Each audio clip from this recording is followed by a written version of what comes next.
Avui prepararem uns saquets de botifarra negra amb pera i formatge feta.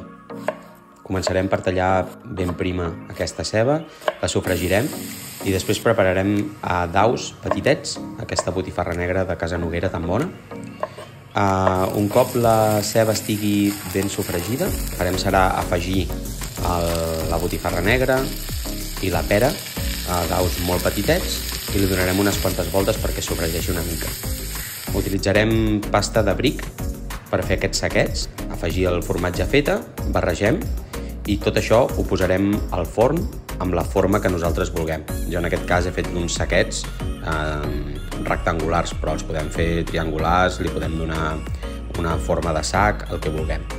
I mireu quina pinta, 15 minuts a 190 graus i això està de meravella.